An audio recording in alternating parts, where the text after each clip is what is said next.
નમસ્તે. આજે આપણે બનાવીશું જૈન ચીઝ કોર્ન પરાઠા. પીઝાને પણ ભૂલાવી દે એવા મકાઈ, પનીર અને ચીઝથી આ ભરેલા પરાઠા બહુ જ ટેસ્ટી બને છે અને ખૂબ જ સરળ રીતે. આજની આ રેસીપી શરૂ કરતાં પહેલાં પ્લીઝ મારી ચેનલને સબસ્ક્રાઈબ કરી જોડે આપેલી ઘંટડી ચોક્કસ દબાવી દેજો, એટલે તમને નવી નવી રેસીપીની નોટિફિકેશન તરત મળી જશે. સૌથી પહેલાં સ્ટફિંગ તૈયાર કરવા માટે એક વાસણમાં 1 થી 1.5 ચમચી જેટલું તેલ ગરમ મૂકવાનું છે. હવે આમાં મકાઈને ક્રશ કરી અને પછી સાંતળી દેવાની છે, જેના માટે એક મોટી વાડકી ભરી અને મકાઈને ચોપ કરીને લીધેલી છે. હવે આમાં જ 1 થી 2 કેપ્સિકમ ચોપ કરીને લઈ લેવાના છે, એ બી ઝીણા ઝીણા ચોપ કરવાના છે.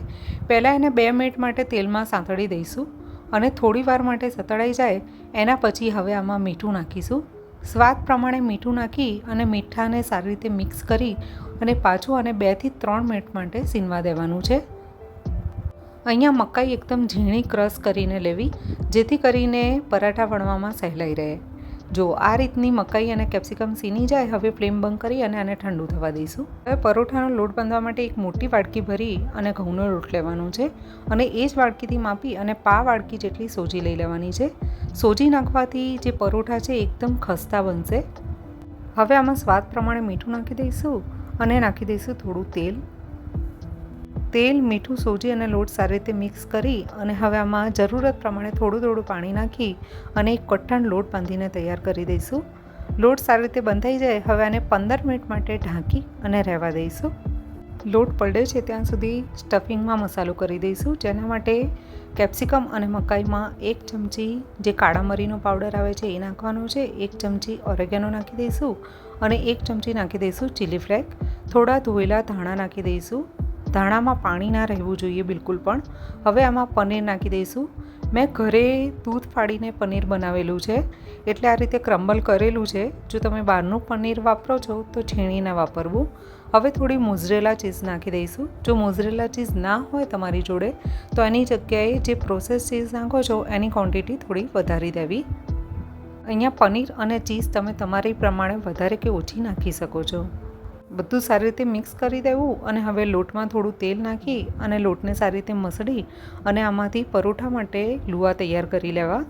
તમારે નાના મોટા જે સાઇઝના પરોઠા બનાવવા હોય એ રીતના લુવા તૈયાર કરવા.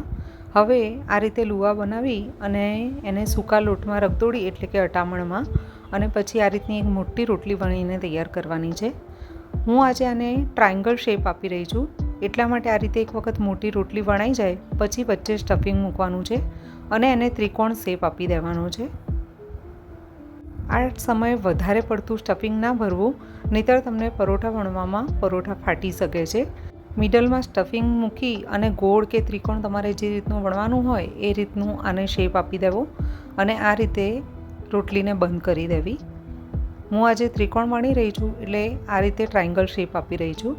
બધી બાજુથી કવર કરી દીધા પછી હવે આ રીતે હલકા હાથેથી થોડું આને દબાવી દઈશું, એટલે આમાં થોડી બી હવા બીજી ભરાયેલી હોય તો એ નીકળી જાય અને પરોઠું ફાટે નહીં. પછી બંને બાજુ સૂકો લોટ ભભરાવી અને હવે એકદમ હલકા હાથે આને વણી લેવાનું છે.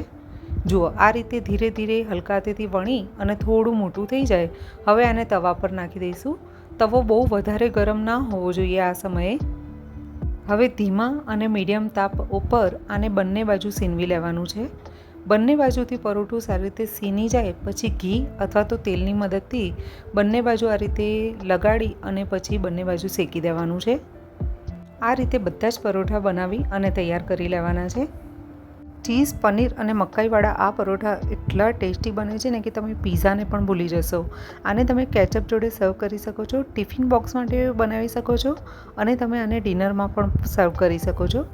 તો એક વખત આ હેલ્ધી પરોઠાની રેસીપી ઘરે ચોક્કસથી બનાવીને જોજો. રેસીપી ગમી હોય તો લાઇક કરી અને શેર કરવાનું ના ભૂલતા અને ચેનલને મારી હજી સબસ્ક્રાઈબ ના કરી હોય તો સબસ્ક્રાઈબ કરી લેજો.